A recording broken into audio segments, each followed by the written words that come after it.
ये है वो हस्तिनापुर युवराज दुर्योधन, जिसे रक्त रंजित करने की कल्पना मात्र से तुम्हारा मन डोल रहा है पार्थ। ये वही युवराज दुर्योधन है जिसकी कुदृष्टि सदा तुम्हारे परिवार पर डोलती आई है पार्थ। स्मरण है पार्थ? ये वही है जिसने पांचाली को भरी सभा में वैश्या सिद्ध करके अपनी जंघा पर बैठने का निमंत्रण दिया था। ओ दासी द्रौपदी, आकर मेरी जंघा में बैठो। कैसे पवित्र याज्ञसेनी को भरी सभा में इसने मलिन करने का प्रयास किया था। वस्त्र हरण करो इस दासी द्रौपदी का। और ये तुम्हारे मातुल्य गांधार राज शकुनी, इन्होंने जब शकुन मनाया केवल तुम्हारे परिवार के अनिष्ट का शकुन मनाया पार्थ। तुम इन्हें मातुल्य कहते हो। मातुल्य का अर्थ है जिसे मां के तुल्य समझा जाए। और तुम्हारे इन्हीं मामा ने तुम्हारी माता को वारणा व्रत की लाक्षागृह की अग्नि में भस्म करने का प्रयास किया पार्थ।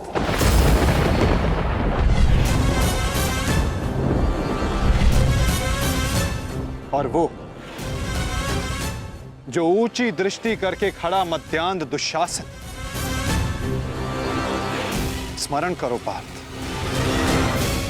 कैसे वो द्रौपदी को उसके केशों से खींचकर भरी सभा में लाया था।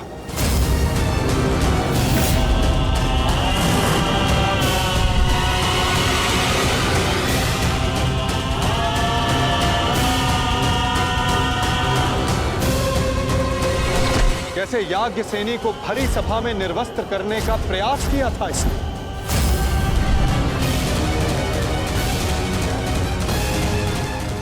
क्या तुम ये सब भूल रहे हो पार्थ? ये है महामहिम भीष्म, द्रोणाचार्य, अश्वत्थामा।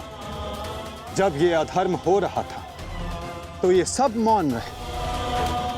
ये वो अत्याचार, वो अधर्म मौन रहकर देखते रहे।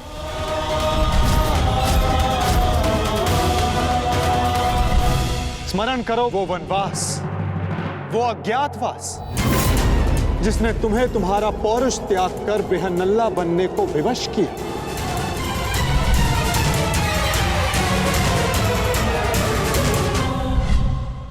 स्मरण करो उन प्रतिज्ञाओं को जो तुम पांचों ने वनवास जाते समय ली थी। 13 वर्ष पश्चात हम फिर लौटेंगे और इस बार आज्ञा नहीं, हम अपना अधिकार लेंगे।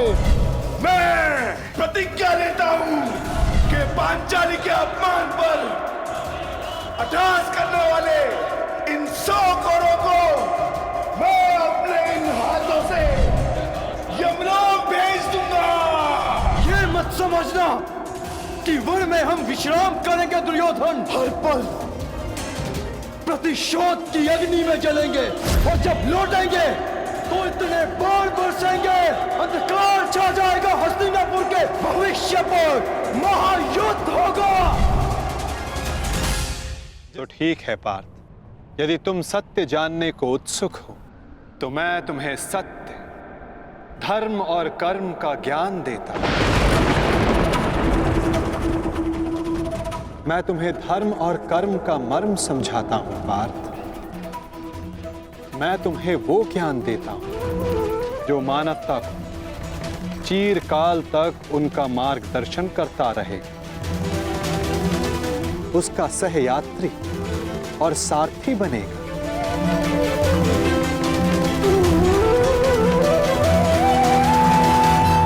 तो समर्पण भाव से सुनो पार्थ, वो ज्ञान जो मैं तुम्हें अर्पण करने वाला हूं। यदा यदा हि धर्मस्य ग्लानिर्भवति भारत अभ्युत्थानम् अधर्मस्य तदात्मानं सृजाम्यहम्। तो बताइए माधव, सत्य क्या है, धर्म क्या है? सत्य, धर्म और कर्म ये सब हमारे मन के उत्पाद होते हैं पार्थ। जब तक हमारा मन भ्रम और संशय में होता है तब तक सत्य के दर्शन नहीं होते।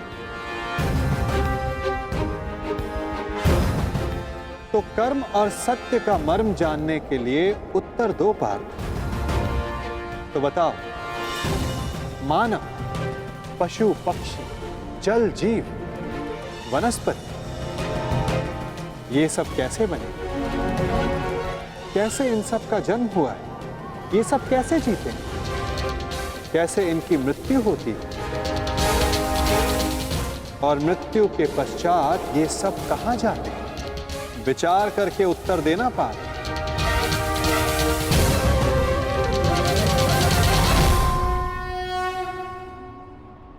क्योंकि इसी प्रश्न में तुम्हारे भ्रम का उत्तर छिपा हुआ है। तो बताओ। देह मिट्टी से बना है माधव, वायु श्वास बनकर उसे जीवन देती है, अग्निताप बनकर उसे चलाता फिराता है,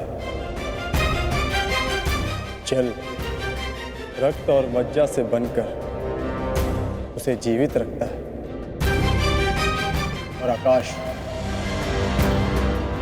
देह के रिक्त स्थानों में उपस्थित रहता है। इसी प्रकार इन्हीं 5 महाभूतों से देह का निर्माण हुआ है माधव, और मृत्यु के पश्चात इन्हीं 5 भूतों से इसका विलय हो जाता है।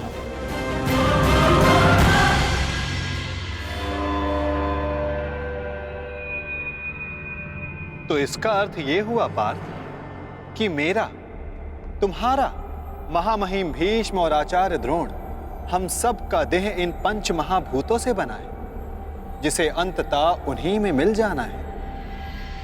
तो मोह किसका पार्थ? इस माटी से बने देह का